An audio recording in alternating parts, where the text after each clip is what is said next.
This is a reading of Chrysalis, story by Tom Bradshaw, Rinoa Page, and Keira Hoeferle.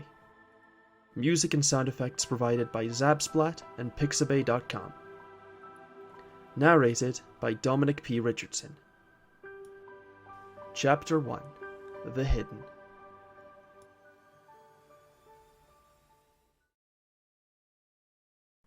The Fae can appear as we do, with their glamours and trinkets, but a seasoned hunter knows the ways to pull their quarry out of its dank burrow. Invite it in, but refuse its bid for departure, and you will see it trapped at your threshold as surely as though it were met by stone and mortar. Hold its hands to iron, and see it sizzle and thrash, begging for release. Take out its eye, and observe a certain iridescence, something beyond mortal constitution. Use these tools to discover the rats among us, the hidden in our midst.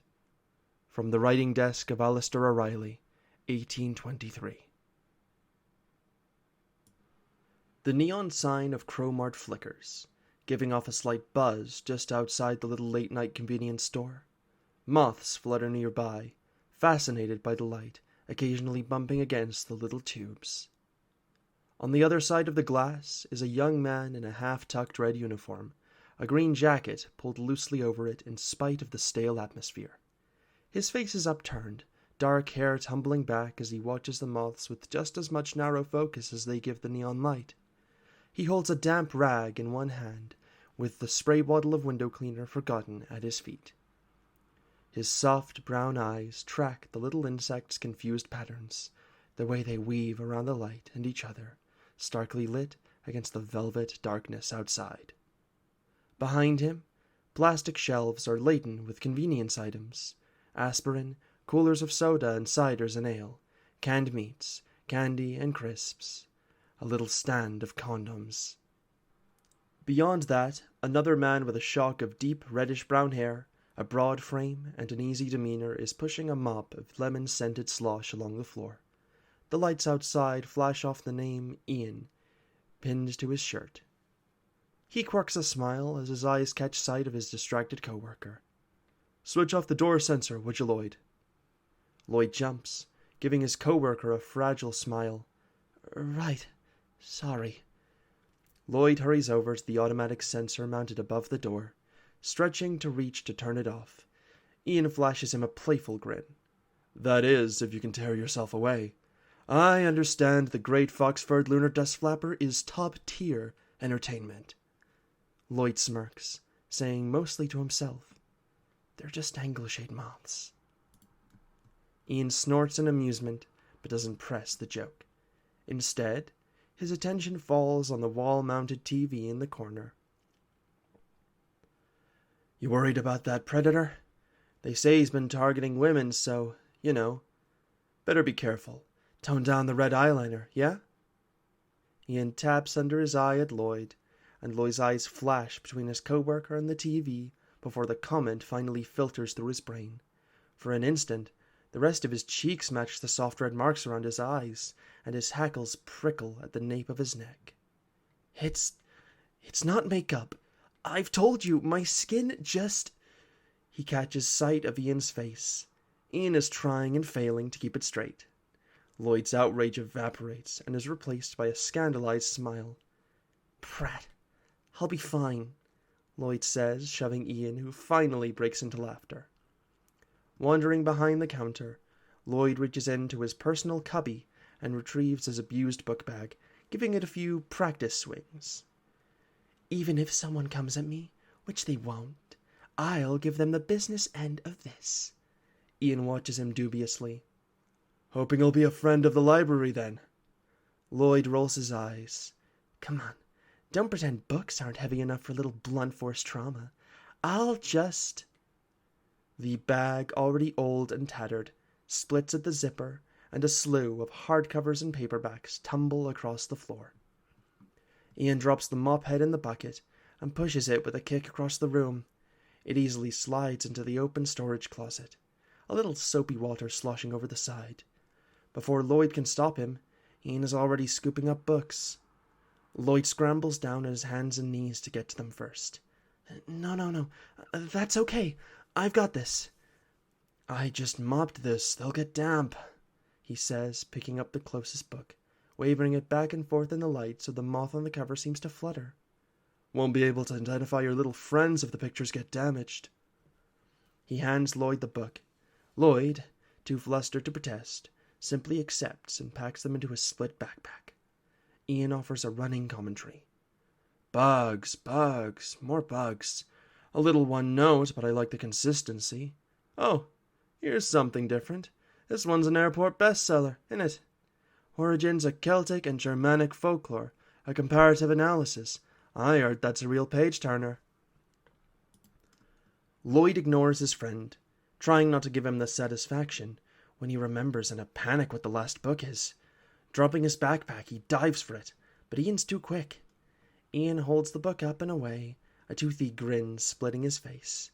Beatles of fairy tales. I'm going to put my money on...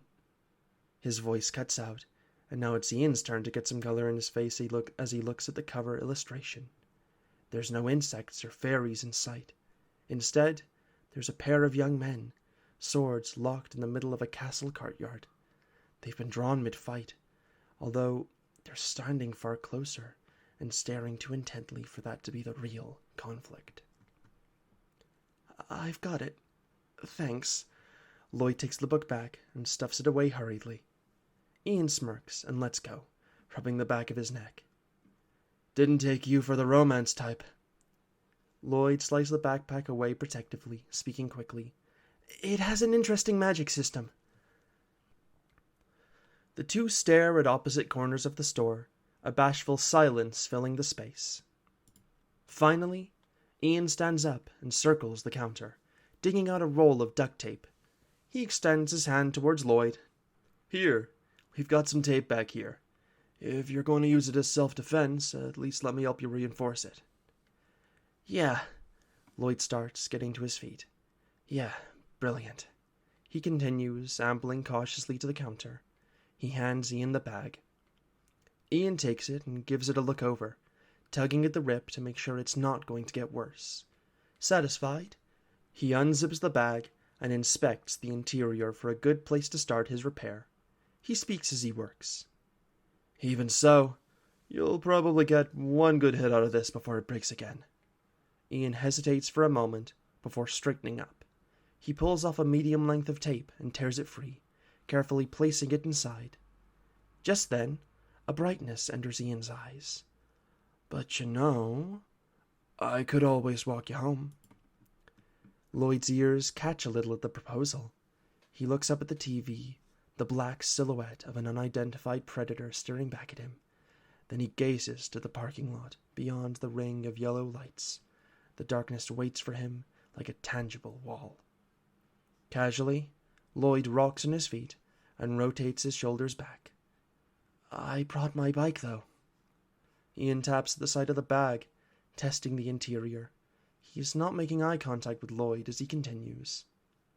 We could always walk the bike between us. Or, if you're hungry... He stops, his gaze flitting to Lloyd. We could grab a bite somewhere. Something about the suggestion, mixed with the way Ian is looking at him. Lloyd's heart picks up. Now it's his turn to break eye contact, instead focusing on the bag in Ian's hands.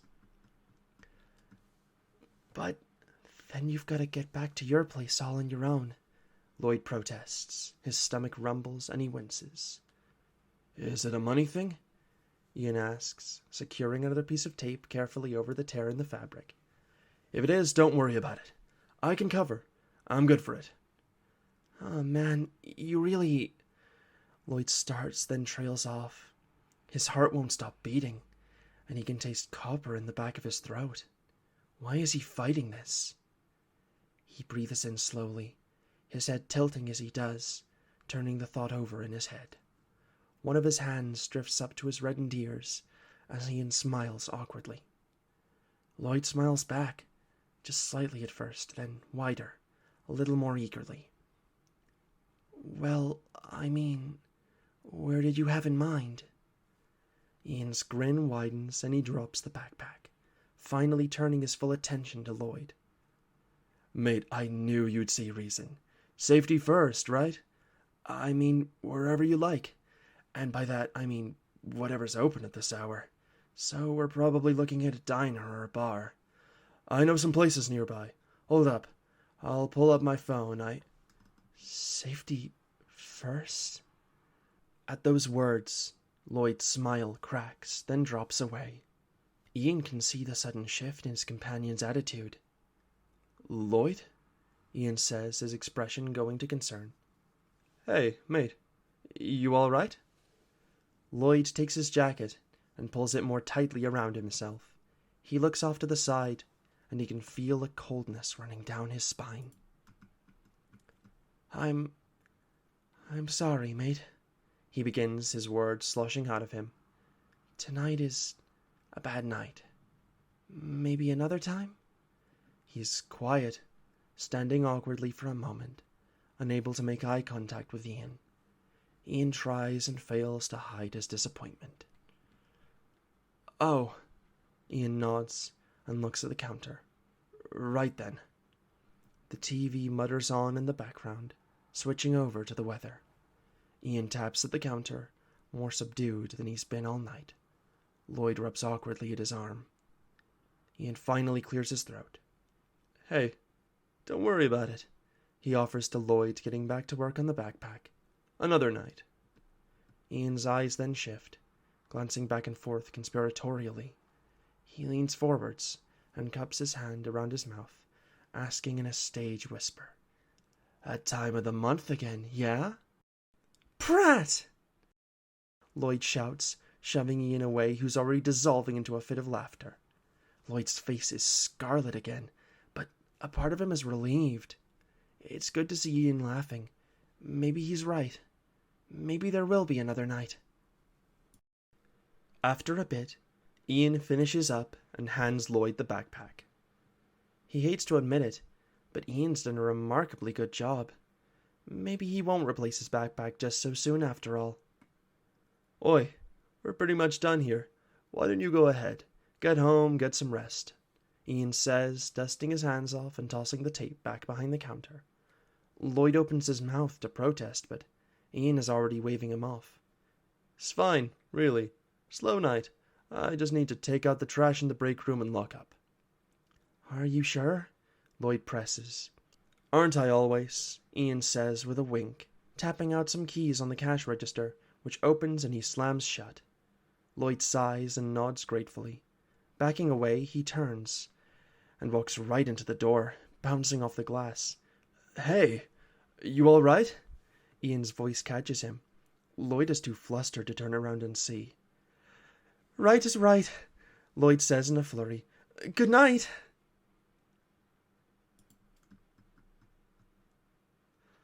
Oh, why did I rhyme?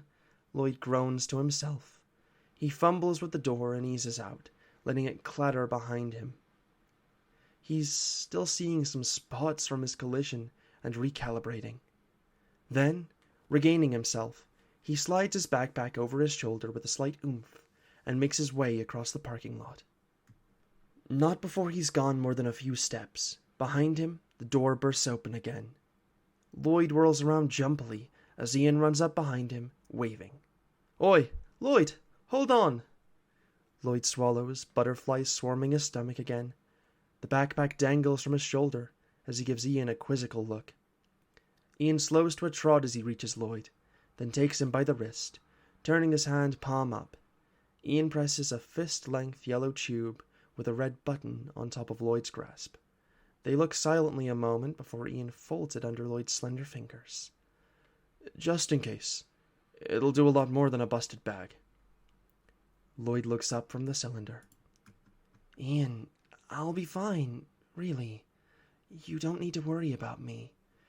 Joking aside, you know he's going after women, right? I'm not a woman. Ian's gaze is completely locked on the can of pepper spray. When he speaks, there's the slightest hint of a tremble. Yeah, but you're pretty. Lloyd's mouth has gone dry. Ian stays like that a moment before he notes that he's still holding the other boy's hand. He quickly pulls away, turning his back and inspecting the storefront. Lloyd snickers a little. It was nice to see Ian be the flustered one for once. Point and press the red button, right? Ian nods at him. That's the gist of it. I'll get it back to you tomorrow, but thanks. Lloyd gives Ian a soft smile, and Ian finally risks making eye contact again. Anyway, I'll see you tomorrow. And don't forget to get a better backpack, would you? Ian takes a few steps away, then turns and gives a surprisingly shy wave, before jogging back inside and closing the door with a little too much force. The moths scatter for a moment, before returning to the little sign, only to be disappointed when it flickers off a moment later. Lloyd watches him go, shadows settling in around him as the store lights click off one by one. Tomorrow, yeah. He waves the spray can back at Ian's silhouette. Tomorrow. His beating heart slows, and the edge of something tugs at him again. If tomorrow ever came. It's been 21 years of waiting for that tomorrow to come. But for now, it's 4 a.m., and the street is quiet and dark. The moths swirl around his head, then whir off into the night, free of the neon sign's spell. A few of them spin past his ear. Good luck, Lloyd murmurs to them, before meandering to the metal rack by the store and kneeling down to unshackle his bike. His hand bumps against the cold surface of the structure and hisses, and he jerks away. You'd think after all these years he'd be better at that. The chain, the loop of white plastic, finally comes free, and Lloyd stuffs it into his backpack with the books. He swings around on his bike. The pepper spray is awkward in his hands, so he jams it into his jacket pocket. Tomorrow with Ian. A tomorrow he can't have. Maybe you're reading into it, Lloyd stammers to himself as he pedals out into the night. Maybe he just wanted dinner. And I mean, this is Ian. Who's to say it was a joke? He's just my mate. Before he can say mate to himself again, his cheeks brighten and he goes silent. Weaving through the old, winding streets, he hunches over the handlebars far enough that his back is nearly arched. The moon is out, and it's a crisp late spring night. The heavy, semi-metallic scent of mist rolling off the river Thames. He takes in a deep breath, letting the humid air clear out his thoughts as he tugs at his hair. It's only a short ride home. He can be there in a few minutes if he wants. Back up the stairs into his quiet little flat where he can settle in and stretch. Except, now that he's actually on his way, he doesn't want that. Not now. Not with his head the way it is. The space he normally thinks of as peaceful now seems unbearably empty. Lloyd turns his bike off the street, cutting through a short alleyway and bumping off a curb. There's little traffic out at this time of night, and although this way will take him another 10 or 15 minutes to get back, he should have it all to himself. It's a little lonely, but it's good for thinking in a way that his home wouldn't be. It's good for enjoying the night air, too. Something to take his mind off the mist. The conversation he's just had. Lloyd frowns, his eyes skating past darkened windows as the road slides by. He wasn't laughing, though, was he? He looked really worried. He turns the bike again, swinging wide of an old spiked wrought iron railing. Lloyd swallows and leans over the handlebars, thinking about how that felt. Someone thinking about him, worrying for him. Well, maybe. No, I can't. It's too complicated. I mean, he won't, but maybe he will. The longer route is having the opposite effect of what he wanted. Lloyd growls to himself and speeds up. His spokes starting to blur.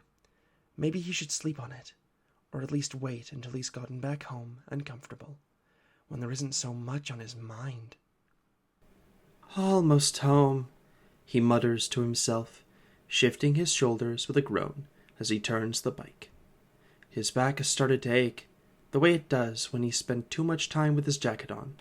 He's used to it, but it's something he doesn't want to deal with longer than he has to. I can sort it all out after I stretch. The distant sound of engines fades beneath the lapping of water as he cuts along the river. The metal railing slicing along the glittering waves. He can see the iconic bridge glimmering in the night. And just ahead of him, slumped against a railing, is a figure. Not a particularly tall or intimidating one. A woman wearing a patch-covered jacket that drops below her shorts, her hat pulled over her face. Her legs are bare, with no regard for the cool night air, and she's leaning to the side with her back to Lloyd and her hands in her pockets. She's looking up at the moon, barely on her feet. Lloyd's brow furrows, but before he can really consider what's happening, he's blown right past her. The bike rattles along the bridge. He has time for one quick glimpse of her face beneath the hat. Dazed, bloodshot eyes, a hollow expression, and then she's gone again. Stopping isn't exactly safe, he tells himself. The bike jolts underneath him. She doesn't look like how he'd pictured the predator, but that doesn't mean things couldn't go very badly for him, alone with a stranger at night. Or what if she thinks he's the predator? Maybe she'd pull her own can of pepper spray. Or worse. Better not to scare her. He can just go home, and wonder, and hope that things turned out all right for her. Lloyd only goes for a few more light posts before jerking the bike around violently, wobbling for a moment before catching his balance. The faint silhouette of a woman staggering around at the far end is still visible. Lloyd pedals slowly towards her, trying to look as harmless and helpful as he possibly can. This is so stupid. She's fine, he mumbles to himself, sitting up in the seat. At the exact same moment, the woman lurches, nearly dropping to one knee before she catches herself. Lloyd's eyes widen, and he speeds up, raising his voice. Miss, excuse me. He hops off his bike, wheeling it a little closer, while still staying a cautious distance. Are you all right? The woman looks at him with bloodshot eyes, weaving even more dangerously. She slips as she steps towards him, falling against the railing and smacking her elbow against the metal. Lloyd's own arm twinges in sympathy as she grabs at her arm and curses at it. The woman sways back upright, stepping away from the railing, clutching her head with her free hand. Yes, I stepped out to get a bit of air, but it doesn't seem to be helping all that much. Her voice is clipped, even a little formal, but also slurred. It's not hard to guess why she's having so much trouble keeping her balance. One mystery solved, at least. Lloyd glances at the nearby river, then wheels his bike a little closer. Leaving her near the water is probably a bad idea. Do you live around here? I could... Ian's face flashes through his head, offering to walk him home. Lloyd heaves an internal sigh. I could see you back. He hesitates, remaining a few feet away. Would that be something a predator would say? A ploy to get her trust? Sorry if I'm, overstepping. I just got off work. Night. Long shift. Seriously, though, I don't know if you've heard, but I'm not sure it's safe for... I don't know if you want to be out on your own tonight. The woman stumbles a little closer, squinting to get a better look at him. She sways back a moment, then lurches closer, putting out her hand. I just don't feel quite right. She trips and begins to fall forwards. Fuck! Lloyd's bike clatters to the ground as he drops it, lunging forwards. Miss! He manages to catch her just before she hits the cobbles. She grabs at his shoulder, and he bites back a wince, shifting so she isn't leaning quite so heavily on one side. Hang on, I'll get you home. Which way? What's the address? The woman raises her head slightly, her mouth right next to his ear. What a nice boy you are. Sorry about this. Lloyd blinks. Sorry? About what? It happened so fast. One moment, the woman's leaning against him. The next, a sudden, sharp pain shooting through the back of his neck, followed by a trickling warmth and the acrid smell of copper. He shoves her away, scrambling backwards, and nearly trips over the curb. Spot stands in his eyes as he claps a hand to his neck, the feeling of blood seeping between his fingers. What the fuck? What the fuck? The woman straightens up, her earlier unsteadiness completely gone. The bloodshot traces in her eyes disappear one by one as they flow together. In moments, her sclera is a deep, murderous red. Fuck! She groans, grinning and licking her lips, her voice crackling with energy. Thanks, love. That's exactly the pickup a girl needs. She tilts her head, her lips parting in a slow smile. Let me tell you, human blood just does not compare to blood like yours. What do you mean, not like mine? Lloyd stammers, backing away until his leg thumps against his discarded bike. He looks down at it, calculating his odds. I think we both know what I mean. The woman winks, walking towards him, closing the gap at a slow, steady pace. That said, it's better safe than sorry. I'm afraid I have to impose a little more crumpet. Let's have us a look at what we're keeping under that jacket. Lloyd freezes, staring at her, a sudden, terrible realization flashing in his eyes. He plunges his hand into his jacket, yanking out the can of mace. Shaking, he fumbles for the button. Get back! The woman watches with amusement. With a laugh, she casually reaches into her own jacket pocket. Lloyd doesn't wait to see what for, though, and instead closes his eyes and jams his finger down on the red button. On the can, he's pointed the wrong way around. Startled, Lloyd jolts at the unexpected spray hitting the palm of his hand, only to be immediately assaulted by the fire in his own eyes. Without thinking, he cries out, dropping the canister, which bounces across the cobbles. He claps his clean hand over his eyes and tries to move away from the stinging cloud, but his feet tangle in his bike and he falls. Everything's a painful, tear-streaked blur. Lloyd fumbles blindly for the canister, his heart pounding, his spine tingling. He's forcing his eyes open to spot the neon yellow spray, his heart leaping as he blearily makes it out. His fingers land on the cylinder, but before he can grasp it, it's kicked out of his reach. It clatters uselessly along the path, beyond the railing, and into the river. Sugar Snap, you are making this too easy. He can't see her, but he can hear every carefully enunciated syllable. Her steel-toed shoes tap across the cobbles as she circles around him. Relax. With my luck, you're another false positive. I'm not here to murder a stranger. The footsteps stop. I'm looking for someone in particular. Lloyd reaches out to grab at her, but it's too late. She's already got him by the jacket and his shirt underneath it. Ignoring his choking yell of protest, she pulls it between her hands. The long, rough rip of fabric tearing splits the air.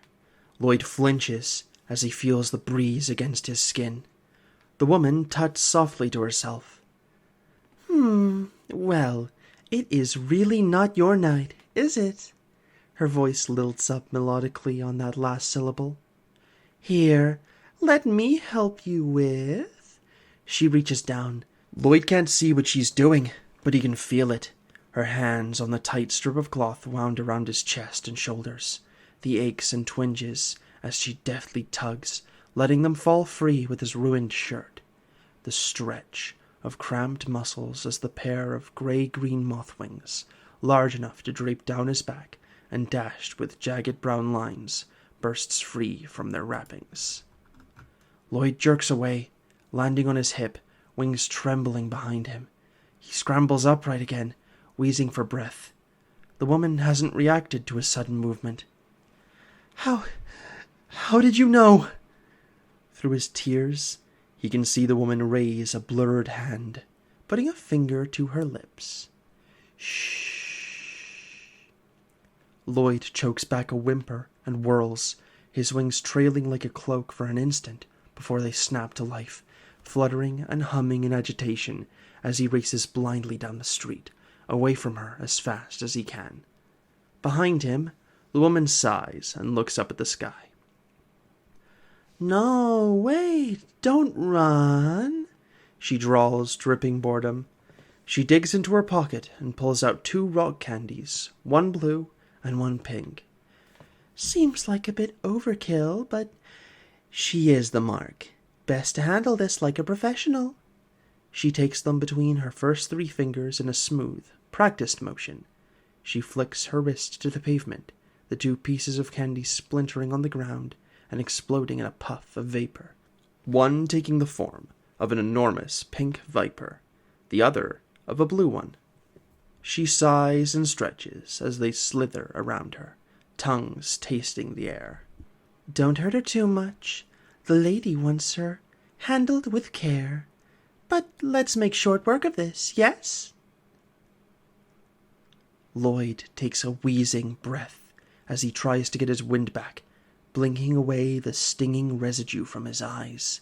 He's standing just inside a winding alley, lined with narrow doors and garbage cans, a chain-link fence blocking off the far end. The wall is sandpaper rough under his hand, and it might be the only thing keeping him upright. His wings are still beating, faster than ever, it feels like, as if they're glad to be out in the open air. The first time he's ever unwrapped them outdoors. The hum of streetlights mixes with their fluttering, forming a soothing rhythm in his ears. He lifts his head, listening. Nothing. No sound of the woman's approaching footsteps, just the sound of his fluttering wings and distant traffic. Maybe he's lost her. Lloyd puts a hand gingerly to his neck, his stomach swooping as the flickering streetlights pick out a faint red smear of blood on his fingers. He can't rely on that, though. He needs to find someone, hide somewhere, do something. His wings slow, then come to a stop. Disused muscles starting to complain as the motion fades away. Lloyd hears it as soon as the fluttering dies away. Something moving behind him. A scraping or clattering? He looks over his shoulder and gulps back a wet gasp of panic. 2 long, serpentine forms sliding down the alleyway after him, one bright pink, the other deep blue, snakes the size of Labradors, headed directly towards him. Lloyd hurls himself down the alleyway, his heart pounding as he dashes for the fence. At the movement, the pink snake darts towards his legs, opening its jaws with a hiss. Lloyd only just leaps over the creature as it lunges, his wings turning the panicked motion into a push, the snake close enough for him to feel brush past. It crashes into a can and tangles in the trash spilling across the ground. A faint wisp of steam rises from its coils where it strikes the iron can, and it hisses furiously, thrashing to escape. Ahead, a golden rectangle of light spills into the alleyway. An older man with a cap on his head and a plastic bag in his hand stands in an open doorway, blinking owlishly into the night. Lloyd's head snaps up. Light. Safety. "Help!" He bolts for the door, switching directions away from the fence. "Help me!" The man's head snaps up at the yell.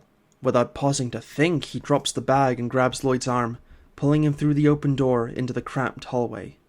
"Oi, miss, what's the trouble? Quick, you're safe in here." He stops as Lloyd stumbles into the light. Lloyd cringes down, his arms in front of him and trying in vain to tuck his wings back. Already primed by a night of Ian's teasing, he starts to speak without even thinking about it. "I'm not a Something long and blue and furious flashes past his head and crashes into the man. He screams, grabbing at the snake, and the sound dissolves into a wet gargle and a snap. Bright red blood sprays across the floor. Lloyd staggers back, clapping a hand over his mouth, and fleeing through a swinging door deeper into the building before the snake can slither around for another strike. He's standing in the middle of a back kitchen, surrounded by a little maze of counters and cupboards. The sink is still running, water splashing against metal. Without thinking, Lloyd drops behind the central counter, yanks open a cubby door, and squeezes himself into as small a space as possible, his sides going in and out as he fights to control his breathing. His shaking wings press flat. A bottle of detergent digs into the small of his back. He barely fits. His hands are pressed over his mouth. And for a moment, there is silence, just the sound of running water. Bang! The door to the kitchen slams open, followed by a melodic, cheerful whistle, and the sound of steel-toed shoes on tile. Lloyd scrunches down harder, straining not to scream. There's a heavy sigh, and then the sound of someone hopping up, sliding across a smooth countertop. A crunch, a woman talking around a mouthful of something. "Sweet little flutter friend, this can go one of two ways. If you come out all tidy, this can be quick and clean. Or you can stay where you are, and this can be drawn out and painful. I do dislike messy business." There is a tapping of fingers on the granite just over his head. It echoes all around him, causing the walls to practically shake with the sound. Click, click, click, click, click, click, click. "Let's say I count to 3 and see where we are. How does that sound?" 1. Lloyd holds his breath. 2. The sound rattles around him. He squeezes his eyes shut. 3 never comes. Only silence. Lloyd doesn't move. He holds himself as still as he possibly can. Slowly, he opens his eyes, waiting, trying not to shake. Seconds tick by, then minutes. His heart, his lungs, everything feels like it's about to explode out of him. All he can hear is running water. Lloyd knows he shouldn't, but the tension feels like it's about to tear him apart. He eases forwards very, very slowly, pushing the door open just a crack. The stranger's reclining along the countertop directly across from him. She smiles down around a chewed-on lollipop stick, slow and lazy, just as the water begins to overflow from the sink. "There she is." A second later, the cabinet door explodes off its hinges, the 2 vipers attacking from opposite sides, wrapping around him and pulling him out into the open, pots and pans flying. Everything blurs as Lloyd smacks his head against the wood on the way out. He can feel the coils biting against his skin, rough and burning, smelling sweet and metallic all at once. The coils of the blue one tighten around him, chest to calves, carefully wrapping under his wings to avoid crushing them. Lloyd gasps for breath, flapping at the air as the pink one languidly slithers around to hover above his arm. It flicks its tongue at him, then lunges. He doesn't even feel the bite, just a numbness creeping up his limb, spreading through his body. The room brightens and blurs further. Lloyd struggles weakly as the woman hops off the counter, landing next to him and kneeling down on the slowly flooding floor to caress his cheek. "You didn't think I'd lose you so easily, did you? Peppermint, you taste." She licks along his clavicle, all the way up to his neck. "Intoxicating." And then the world goes white.